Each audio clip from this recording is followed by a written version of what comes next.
Председателе, добре дојдовте во интервјуто на неделата на македонската телевизија. Ако академски, професорски би ја оценувале посетата на Кина, каква оценка би им дале на овие неколку дена престој во најбројната држава во светот? Ја нема секој можност 3 сата да разговара со кинески председател. Тоа би се издвоило од сета посета, затоа што сите други средби кои ги имавме се повикуваа на средбите и разговорите што ги имавме со кинескиот председател. Сепак ова е Кина и функционира на поинакви принципи од ние како што сме научени да гледаме на запад. Така што кога председател на држава ве удостојува и ви посветува толку внимание, тоа и во сите други контакти и средби секаде се одразува. Што од она што го видовте овде во Кина, која важи за успешен економски пример, треба и најлесно може да се примени во Македонија?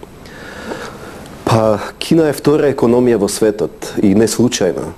Ние сосем поинакви представи имаме за Кина кога ја гледаме Кина преку новинарски извештаи, анализи, преку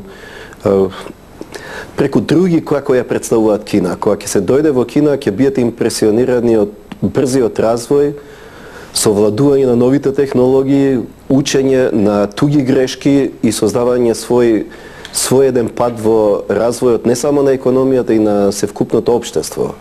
Така што Кина наедноставно си ја враќа старата традиција, односно кога ќе дојдете во посета на Кина ќе сватите дека тоа е единствена земја што успеала меѓу минатото, сегашноста и иднината да воспостави една хармонија. Значи старите учења на трпеливост, учење од другиот, значи филозофијата секој пат да посветиш внимание на она што е од взаемна корис, севкупната состојба во државата се осликува во една долга традиција на една посебна култура и цивилизација која знае да ги почитува традициите, обичаите, да ги почитува оние работи кои се позитивни за општеството и да ги вреднува. Затоа што тука постои огромен напревар да се успее.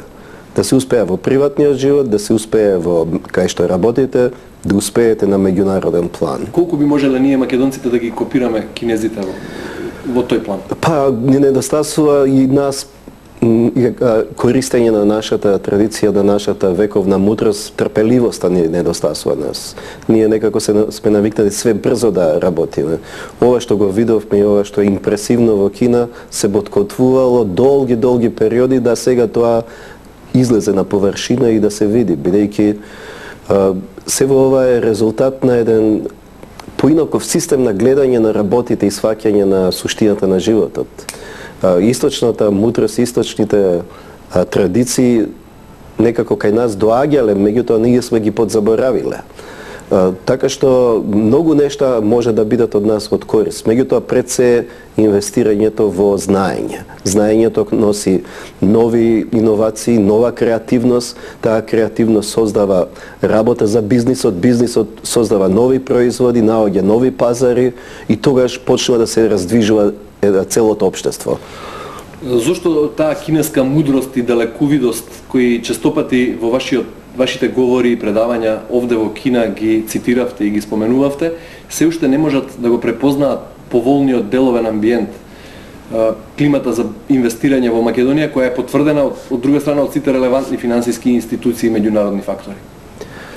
Знаете, ние сме држава од 2 милиона. Кина веќе помина милиарда и неколку стотици илјади.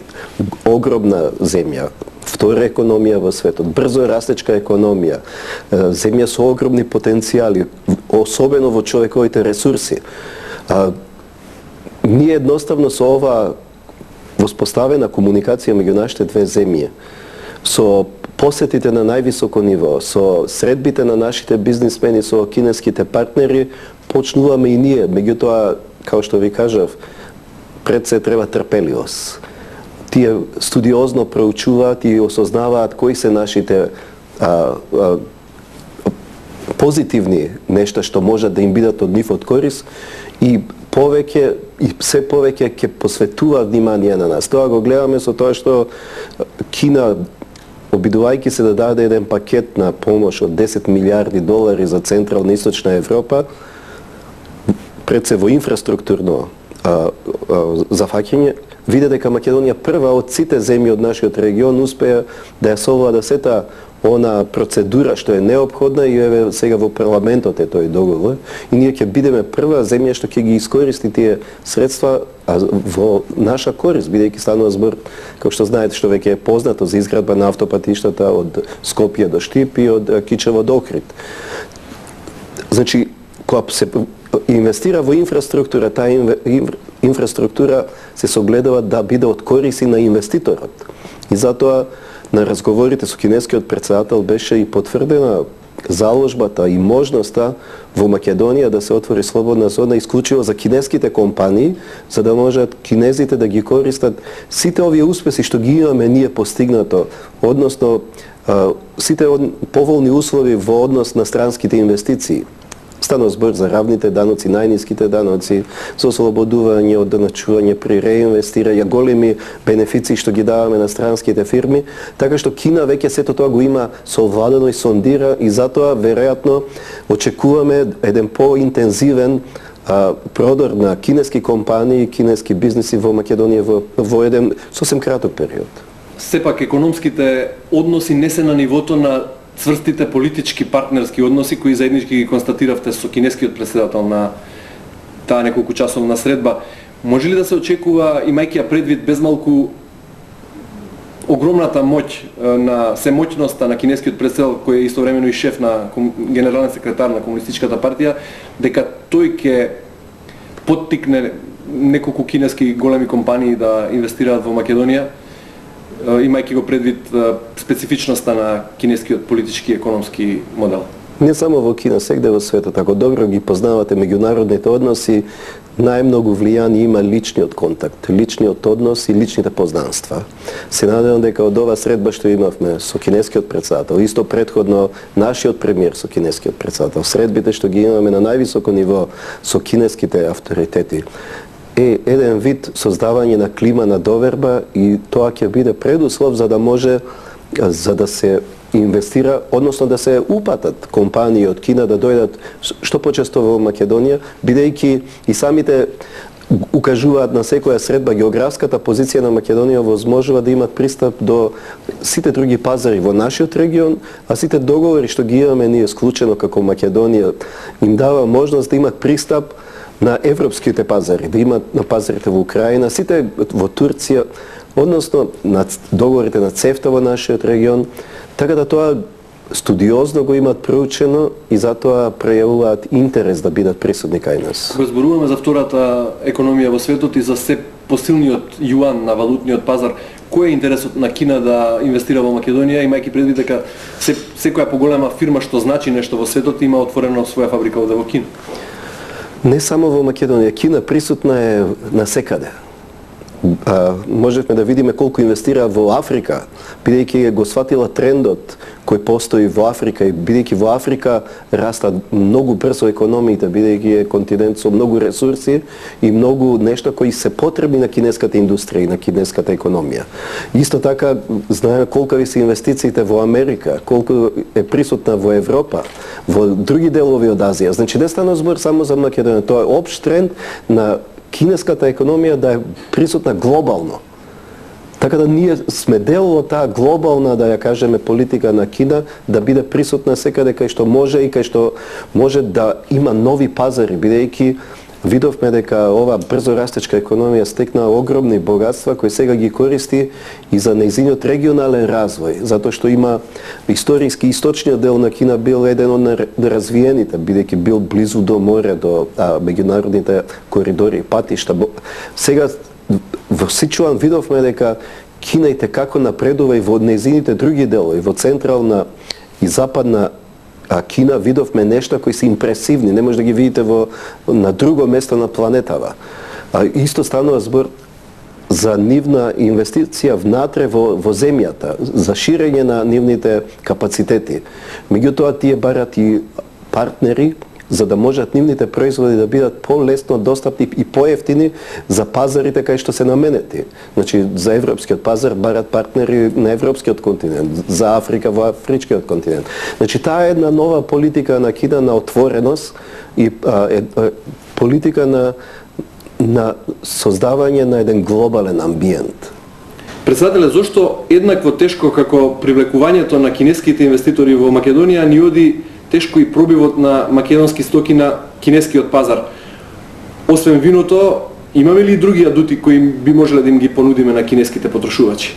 Има и тоа бележи раст, бидејќи минатата година веќе 140 и неколку милиона имаме извоз во Кина како држава. Што, имајќи предвид во минатите години каква била трговската размена, е еден растечки тренд. Секако се уште имаме дефицит во трговската размена, бидејќи целиот трговската размена минатата година достигна околу 480 милиони долари. Меѓутоа, не е само виното присутно.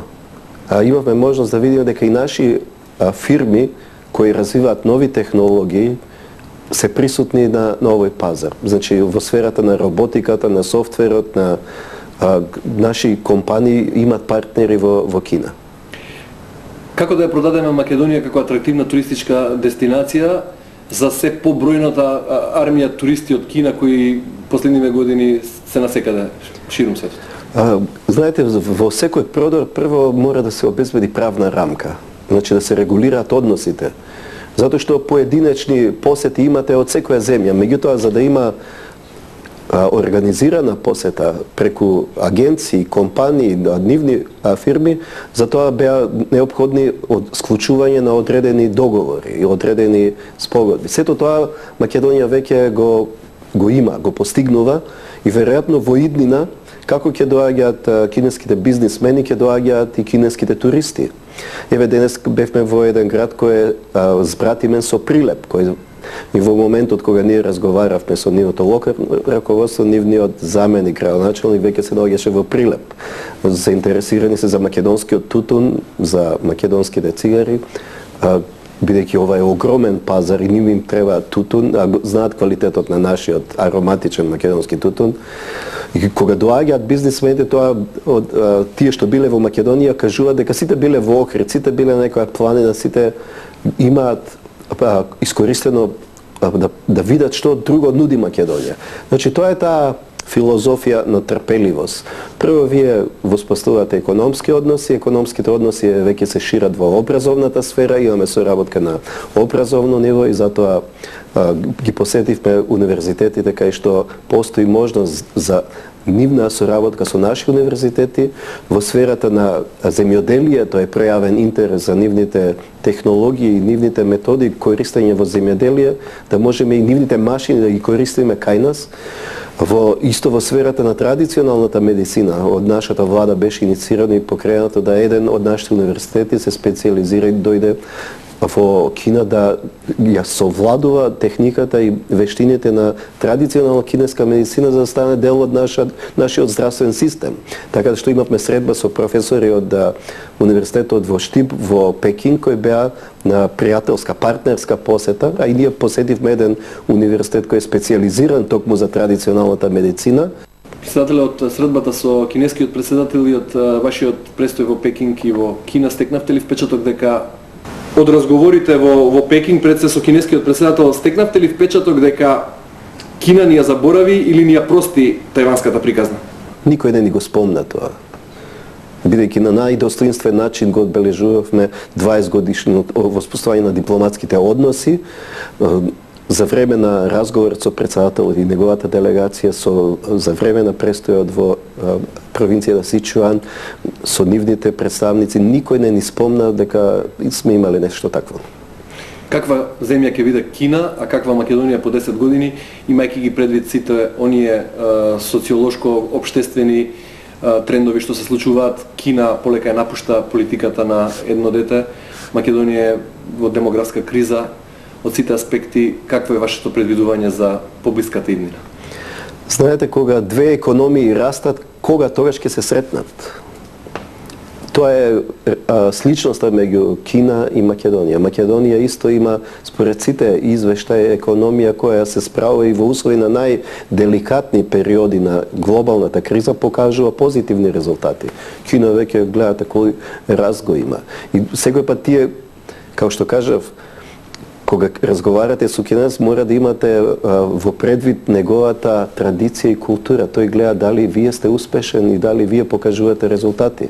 И затоа посветуваат внимание на Македонија. Има многу земји од нашиот регион каде се присутни кинеските инвестиции, кинески компании, меѓутоа она што го видовме особено на Македонија и честитаат за тоа што успеала во такви услови да постигне раст и да покаже еден позитивен тренд.